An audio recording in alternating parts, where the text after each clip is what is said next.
Hi guys, welcome to SQL series. So இன்றைக்கி SQL சீரிஸில் நம்ம என்ன பார்க்க போகிறோம்னா, குரூப் பை கிளாஸ் எப்படி ஒர்க் ஆகுது அப்படின்னு தான் பார்க்க போகிறோம்.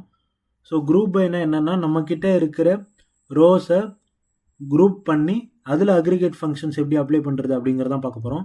ஃபார் எக்ஸாம்பிள், இப்போ என்கிட்ட வந்து இந்த டேபிளில் டிபார்ட்மெண்ட், சிட்டி, ஏஜ்னு நிறைய காலம்ஸ் இருக்குது. இதில் எனக்கு ஒரு பர்டிகுலர் காலம் வந்து நான் வந்து குரூப் பண்ண போகிறேன். ஃபார் எக்ஸாம்பிள், இப்போ வந்து எனக்கு டிபார்ட்மெண்ட்டை குரூப் பண்ணணும். எதை வச்சு குரூப் பண்ணணும்னா, மார்க்ஸை வச்சு குரூப் பண்ணணும். So based on the marks நான் டிபார்ட்மெண்ட்டை குரூப் பண்ண போகிறேன். இல்லை பேஸ்ட் ஆன் த மார்க்ஸ் வந்து நான் சிட்டியை குரூப் பண்ண போகிறேன். ஸோ இப்படி ஒரு பர்டிகுலர் ரோ இல்லை காலமை குரூப் பண்ணுறதுக்காக நம்ம வந்து குரூப் பை ஃபங்க்ஷன் யூஸ் பண்ணுவோம். ஸோ குரூப் பை ஃபங்க்ஷன் எப்படி யூஸ் பண்ணுறதுன்னு பார்க்கலாம். ஸோ ஃபர்ஸ்ட் வந்து செலக்ட் நீங்கள் எந்த காலமை குரூப் பண்ண போகிறீங்களோ அந்த காலமை செலக்ட் பண்ணிக்கலாம். இப்போ நான் வந்து சிட்டி வைஸ் டோட்டல் மார்க் நான் கால்குலேட் பண்ண போகிறேன். அதனால நான் என்ன சூஸ் பண்ணிக்கிறேன்னா, சிட்டி அப்படின்ற காலமை சூஸ் பண்ணிக்கிறேன். ஸோ செலக்ட் சிட்டி கமா, இங்கே தான் நம்ம வந்து அக்ரிகேட் ஃபங்க்ஷன் அப்ளை பண்ண போகிறோம். ஸோ எனக்கு என்ன வேணும்னா டோட்டல் மார்க்ஸ் வேணும். அதனால சம் ஆஃப் மார்க்ஸ். ஸோ அடுத்ததான் நான் என்ன பண்ண போகிறேன்னா, என்னுடைய டேபிள் நேம், ஸோ ஃப்ரம் எந்த டேபிள் அப்படின்றத கொடுத்துடலாம். ஸ்டூடெண்ட்ஸ். இங்கே ஆல்ரெடி செலக்ட்ன்ற இருக்கிறதுனால அதை எடுத்துக்கலாம்.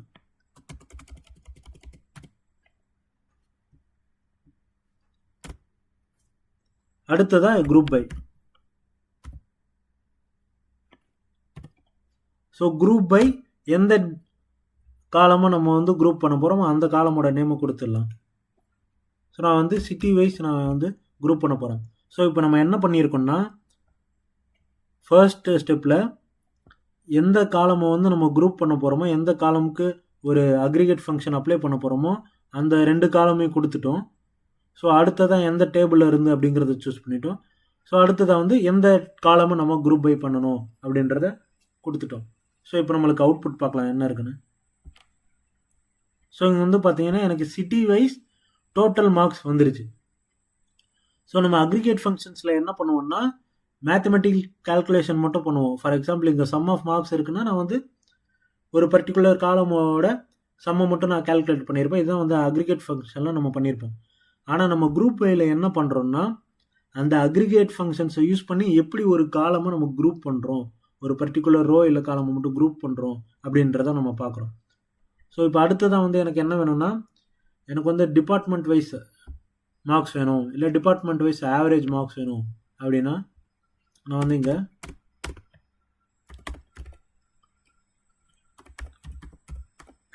டிபார்ட்மெண்ட் எனக்கு average marks, average of marks. இங்கே குரூப் பையில் எனக்கு என்னவா குரூப் ஆகணும்னா டிபார்ட்மெண்ட் வைஸ் குரூப் ஆகும். ஸோ இப்போ நம்ம கொடுத்துக்கலாம். ஸோ இங்கே பார்த்தீங்கன்னா உங்களுக்கு தெரியும் டிபார்ட்மெண்ட் வைஸ். ஃபார் எக்ஸாம்பிள், சிஎஸ்சியில் ஆவரேஜ் மார்க்ஸ் என்ன, இசியில் ஆவரேஜ் மார்க்ஸ் என்ன அப்படின்றது நம்மளுக்கு வந்திருக்கு. ஸோ டிபார்ட்மெண்ட் வைஸ் அந்த மார்க் வந்து குரூப் ஆகிருக்கு. ஸோ இதுக்கு தான் வந்து நம்ம குரூப் பை ஃபங்க்ஷன் யூஸ் பண்ணுவோம். ஸோ இன்னும் பார்த்தீங்கன்னா குரூப் பையில் வந்து டிஃப்ரெண்ட்டான மெத்தட்ஸ் இருக்குது. நம்ம வந்து குரூப் பைலே ஹேவிங் கிளாஸ் யூஸ் பண்ணி அதை தனியாக கண்டிஷன் கொடுத்து நம்ம வந்து ரிட்ரைவ் பண்ணலாம். ஸோ ஹேவிங் எப்படி யூஸ் பண்ணுறது அப்படிங்கிறத நம்ம அடுத்த வீடியோவில் பார்க்கலாம். So thank you.